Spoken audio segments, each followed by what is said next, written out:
1 Samuel chapters 13 through 15. Saul was 40 years old when he began to reign, and when he had reigned 2 years over Israel, Saul chose him 3,000 men of Israel, whereof 2,000 were with Saul in Michmash and in the mount of Bethel, and 1,000 were with Jonathan in Gibeah of Benjamin. And the rest of the people he sent every man to his tent.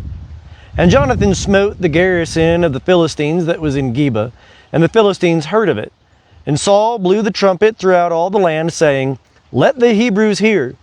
And all Israel heard say that Saul had smitten the garrison of the Philistines, and also that Israel had an abomination with the Philistines. And the people were gathered together after Saul to Gilgal. And the Philistines assembled themselves together to fight with Israel, 30,000 chariots and 6,000 horsemen, and people as the sand which is on the seashore in multitude. And they came up and encamped in Michmash eastward of Bethaven. When the men of Israel saw that they were in a strait, for the people were distressed, then the people did hide themselves in caves and in thickets and in rocks and in coverts and in pits. Now some of the Hebrews had gone over the Jordan to the land of Gad and Gilead, but as for Saul, he was yet in Gilgal, and all the people followed him trembling. And he tarried 7 days according to the set time that Samuel had appointed. But Samuel came not to Gilgal, and the people were scattered from him. And Saul said, Bring hither the burnt offering to me, and the peace offerings. And he offered the burnt offering. And it came to pass that as soon as he had made an end of offering the burnt offering, behold, Samuel came, and Saul went out to meet him, that he might salute him. And Samuel said, What hast thou done? And Saul said, Because I saw that the people were scattered from me, and that thou camest not within the days appointed, and that the Philistines assembled themselves together at Michmash, therefore said I, Now will the Philistines come down upon me to Gilgal, and I have not entreated the favor of Jehovah. I forced myself therefore and offered the burnt offering. And Samuel said to Saul, Thou hast done foolishly. Thou hast not kept the commandment of Jehovah thy God, which he commanded thee. For now would Jehovah have established thy kingdom upon Israel forever. But now thy kingdom shall not continue. Jehovah hath sought him a man after his own heart, and Jehovah hath appointed him to be prince over his people, because thou hast not kept that which Jehovah commanded thee. And Samuel arose and gat him up from Gilgal unto Gibeah of Benjamin. And Saul numbered the people that were present with him, about 600 men. And Saul and Jonathan his son, and the people that were present with them, abode in Gibeah of Benjamin. But the Philistines encamped in Michmash. And the spoilers came out of the camp of the Philistines in 3 companies. One company turned unto the way that leadeth to Ophrah, unto the land of Shual. And another company turned the way to Beth-horon, and another company turned the way of the border that looketh down upon the valley of Zeboim, toward the wilderness. Now there was no smith found throughout all the land of Israel, for the Philistines said, Lest the Hebrews make them swords or spears. But all the Israelites went down to the Philistines to sharpen every man his share, and his coulter, and his axe, and his mattock. Yet they had a file for the mattocks, and for the coulters, and for the forks, and for the axes, and to set the goads. So it came to pass in the day of battle that there was neither sword nor spear found in the hand of any of the people that were with Saul and Jonathan. But with Saul and with Jonathan his son was there found. And the garrison of the Philistines went out unto the pass of Michmash. Now it fell upon a day that Jonathan the son of Saul said unto the young man that bare his armor, Come and let us go over to the Philistines' garrison that is on yonder side. But he told not his father. And Saul abode in the uttermost part of Gibeah, under the pomegranate tree which is in Migron. And the people that were with him were about 600 men. And Ahijah, the son of Ahitub, Ichabod's brother, the son of Phinehas, the son of Eli, the priest of Jehovah in Shiloh, wearing an ephod.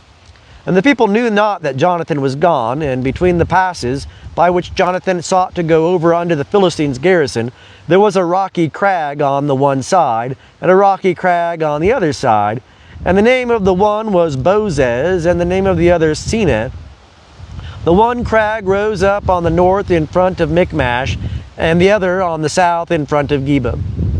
And Jonathan said to the young man that bare his armor, Come and let us go over unto the garrison of these uncircumcised. It may be that Jehovah will work for us, for there is no restraint to Jehovah to save by many or by few.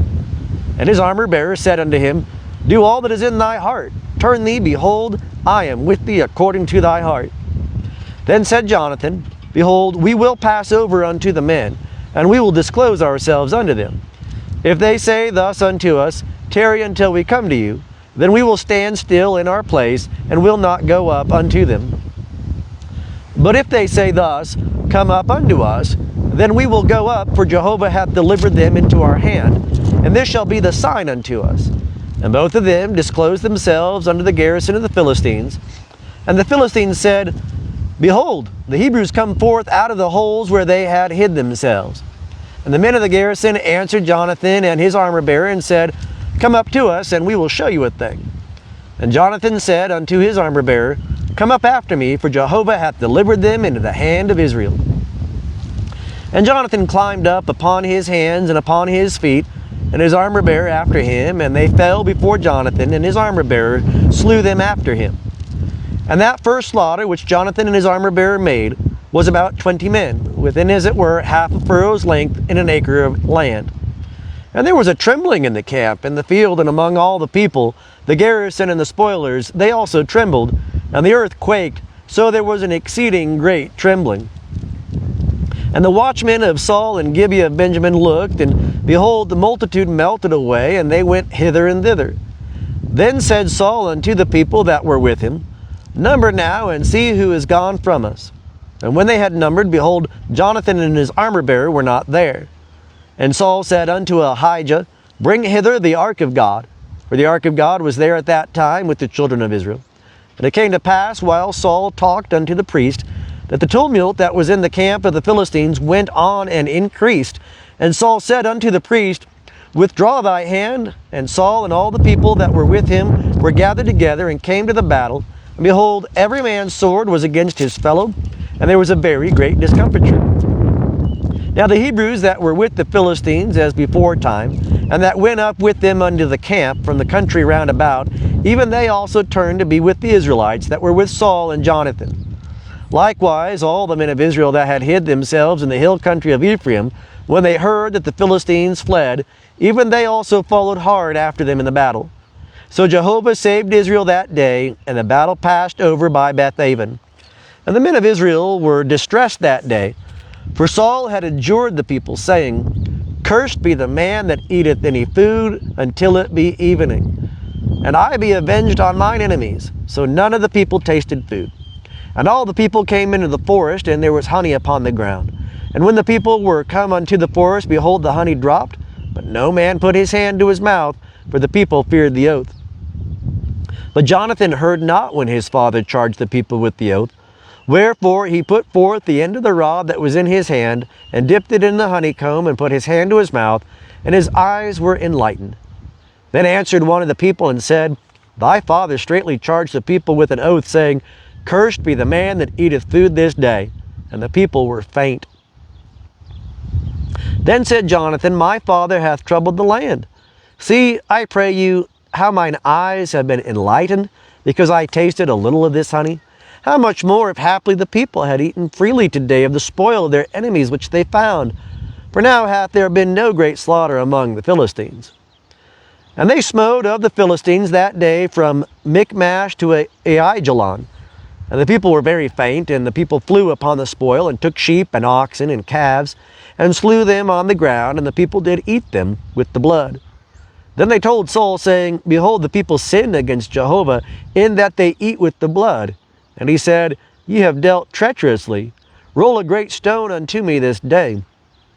And Saul said, Disperse yourselves among the people, and say unto them, Bring me hither every man his ox, and every man his sheep, and slay them here and eat, and sin not against Jehovah in eating with the blood.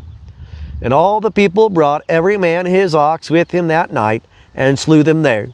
And Saul built an altar unto Jehovah. The same was the first altar that he built unto Jehovah. And Saul said, Let us go down after the Philistines by night, and take spoil among them until the morning light, and let us not leave a man of them. And they said, Do whatsoever seemeth good unto thee. Then said the priest, Let us draw near hither unto God. And Saul asked counsel of God, Shall I go down after the Philistines? Wilt thou deliver them into the hand of Israel? But he answered him not that day. And Saul said, Draw nigh hither, all ye chiefs of the people, and know and see wherein this sin hath been this day. For as Jehovah liveth, who saveth Israel, though it be in Jonathan my son, he shall surely die. But there was not a man among all the people that answered him. Then said he unto all Israel, Be ye on one side, and I and Jonathan my son will be on the other side. And the people said unto Saul, Do what seemeth good unto thee. Therefore Saul said unto Jehovah, the God of Israel, Show the right. And Jonathan and Saul were taken by lot, but the people escaped. And Saul said, Cast lots between me and Jonathan my son. And Jonathan was taken. Then Saul said to Jonathan, Tell me what thou hast done. And Jonathan told him and said, I did certainly taste a little honey with the end of the rod that was in my hand, and lo, I must die. And Saul said, God do so, and more also, for thou shalt surely die, Jonathan. And the people said unto Saul, Shall Jonathan die, who hath wrought this great salvation in Israel? Far from it. As Jehovah liveth, there shall not one hair of his head fall to the ground, for he hath wrought with God this day. So the people rescued Jonathan, that he died not. Then Saul went up from following the Philistines, and the Philistines went to their own place. Now when Saul had taken the kingdom over Israel, he fought against all his enemies on every side, against Moab, and against the children of Ammon, and against Edom, and against the kings of Zobah, and against the Philistines, and whithersoever he turned himself, he put them to the worse. And he did valiantly, and smote the Amalekites, and delivered Israel out of the hands of them that despoiled them. Now the sons of Saul were Jonathan, and Ishvi, and Malchishua, and the names of his two daughters were these, the name of the firstborn, Merab, and the name of the younger, Michal. And the name of Saul's wife was Ahinoam, the daughter of Ahimaaz. And the name of the captain of his host was Abner, the son of Ner, Saul's uncle. And Kish was the father of Saul, and Ner, the father of Abner, was the son of Abiel. And there was sore war against the Philistines all the days of Saul. And when Saul saw any mighty man or any valiant man, he took him unto him. And Samuel said unto Saul, Jehovah sent me to anoint thee to be king over his people, over Israel. Now therefore hearken thou unto the voice of the words of Jehovah. Thus saith Jehovah of hosts, I have marked that which Amalek did to Israel, how he set himself against him in the way when he came up out of Egypt. Now go and smite Amalek and utterly destroy all that they have, and spare them not. But slay both man and woman, infant and suckling, ox and sheep, camel and ass. And Saul summoned the people and numbered them in Telaim, 200,000 footmen and 10,000 men of Judah. And Saul came to the city of Amalek and laid wait in the valley. And Saul said unto the Kenites, Go, depart, get you down from among the Amalekites, lest I destroy you with them. For ye showed kindness to all the children of Israel when they came up out of Egypt. So the Kenites departed from among the Amalekites. And Saul smote the Amalekites from Havilah as thou goest to Shur, that is before Egypt. And he took Agag, the king of the Amalekites, alive, and utterly destroyed all the people with the edge of the sword. But Saul and the people spared Agag, and the best of the sheep, and of the oxen, and of the fatlings, and the lambs, and all that was good, and would not utterly destroy them. But everything that was vile and refuse, that they destroyed utterly. Then came the word of Jehovah unto Samuel, saying, It repenteth me that I have set up Saul to be king. For he is turned back from following me, and hath not performed my commandments. And Samuel was wroth, and he cried unto Jehovah all night. And Samuel rose early to meet Saul in the morning, and it was told Samuel, saying, Saul came to Carmel, and behold, he set up a monument, and turned and passed on, and went down to Gilgal. And Samuel came to Saul, and Saul said unto him, Blessed be thou of Jehovah. I have performed the commandment of Jehovah. And Samuel said, What meaneth then this bleating of the sheep in mine ears, and the lowing of the oxen which I hear? And Saul said, They have brought them from the Amalekites, for the people spared the best of the sheep and of the oxen to sacrifice unto Jehovah thy God, and the rest we have utterly destroyed. Then Samuel said unto Saul, Stay, and I will tell thee what Jehovah hath said to me this night. And he said unto him, Say on. And Samuel said, Though thou wast little in thine own sight, wast thou not made the head of the tribes of Israel? And Jehovah anointed thee king over Israel. And Jehovah sent thee on a journey and said, Go and utterly destroy the sinners, the Amalekites, and fight against them until they be consumed. Wherefore then didst thou not obey the voice of Jehovah, but didst fly upon the spoil, and didst that which was evil in the sight of Jehovah? And Saul said unto Samuel, Yea, I have obeyed the voice of Jehovah, and have gone the way which Jehovah sent me, and have brought Agag, the king of Amalek, and have utterly destroyed the Amalekites. But the people took of the spoil, sheep and oxen, the chief of the devoted things, to sacrifice unto Jehovah thy God in Gilgal. And Samuel said, Hath Jehovah as great delight in burnt offerings and sacrifices as in obeying the voice of Jehovah? Behold, to obey is better than sacrifice, and to hearken than the fat of rams. For rebellion is as the sin of witchcraft, and stubbornness is as idolatry and teraphim. Because thou hast rejected the word of Jehovah, he hath also rejected thee from being king. And Saul said unto Samuel, I have sinned, for I have transgressed the commandment of Jehovah and thy words, because I feared the people and obeyed their voice. Now therefore I pray thee, pardon my sin, and turn again with me, that I may worship Jehovah. And Samuel said unto Saul, I will not return with thee, for thou hast rejected the word of Jehovah, and Jehovah hath rejected thee from being king over Israel. And as Samuel turned about to go away, Saul laid hold upon the skirt of his robe, and it rent. And Samuel said unto him, Jehovah hath rent the kingdom of Israel from thee this day, and hath given it to a neighbor of thine that is better than thou. And also the strength of Israel will not lie nor repent, for he is not a man that he should repent. Then he said, I have sinned. Yet honor me now, I pray thee, before the elders of my people, and before Israel, and turn again with me, that I may worship Jehovah thy God. So Samuel turned again after Saul, and Saul worshipped Jehovah. Then said Samuel, Bring ye hither to me Agag, the king of the Amalekites. And Agag came unto him cheerfully. And Agag said, Surely the bitterness of death is past. And Samuel said, As thy sword hath made women childless, so shall thy mother be childless among women. And Samuel hewed Agag in pieces before Jehovah in Gilgal. Then Samuel went to Ramah, and Saul went up to his house in Gibeah of Saul. And Samuel came no more to see Saul until the day of his death, for Samuel mourned for Saul. And Jehovah repented that he had made Saul king over Israel.